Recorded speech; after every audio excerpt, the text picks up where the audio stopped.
content. The drought is almost over, people. Hello YouTubers, this is noobifier. Today is the 26th of April 2022. The summer is almost upon us. CIG is returning Thursday with Inside StarCitizen after a small break, but today they released the Q&A for the Expanse. I've already done a video about that. It's linked up for you right now, but let me break this down for you now. We already expect the mining career to be one of the main driving forces behind the universe's economy. The price for the Expanse seemed to be perfect at launch, just behind the Prospector concept at 135 war bond and 150 with store credit. The community wanted to know what the benefits of using a refinery ship were compared to a station-based refinery. The developer said that the most obvious benefit was that you're on site. You don't have to transfer.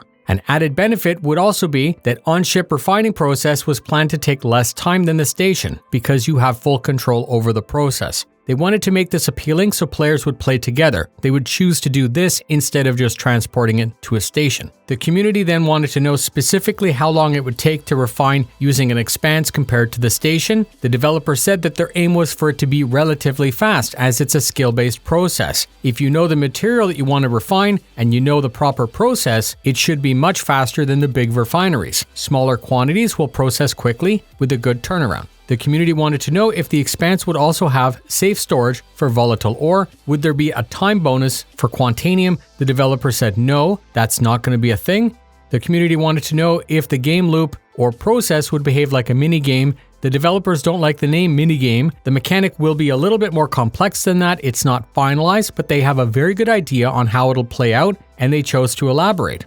First, you'll pull the stack over with the tractor beam and attach it to the intake socket. You're going to analyze the material and then decide which process to use. And the material interactions are grinding, melting, dissolving, and more. They want to expand the width of the gameplay to allow us to become skillful and have better yields. Easy to do, harder to do very well. The community wanted to know if you'd be able to begin a refinery process and then store the ship and have it continue to process when logged out, and the developer said no. Like, duh. You're going to monitor the process, and storage would halt, reset, or terminate, resulting in possible waste.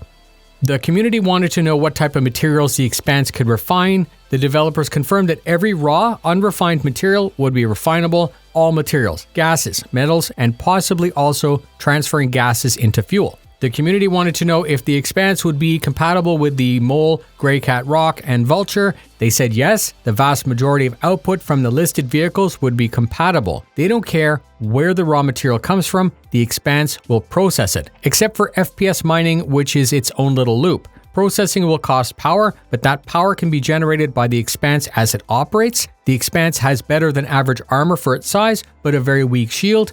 The stacks or saddlebags on mining ships are reusable and they can be detached, then collected by other ships to be processed. We already know that. But the contents of the stacks can be transferred into an empty stack on the Expanse before processing. They said we should rinse out the used stacks between uses to prevent cross-contamination, and they said that the weight of a full stack would apply a great load to the intake of the Expanse, so care would be needed to ensure that we didn't shear it off during maneuvering. The 64 SCU is what the stacks can carry when full. A second set of stacks can be attached once the other ones have been removed, allowing you to remain on site and continue to process. They said the reactor itself can store a small amount of unrefined ore, but that's not meant to replace the storage of the stack. You'll be able to buy, sell, and trade similar to how the Starfarer works, either raw or processed goods. And the tractor will work both in and out of atmosphere with all of the physical limitations of mass and gravity. That's it. Thank you so much for spending your time with me. It was nice to get back in the seat and make a video. Watch out for Inside StarCitizen and StarCitizen Live beginning again this week. Fly safe, and I'll see you in the verse.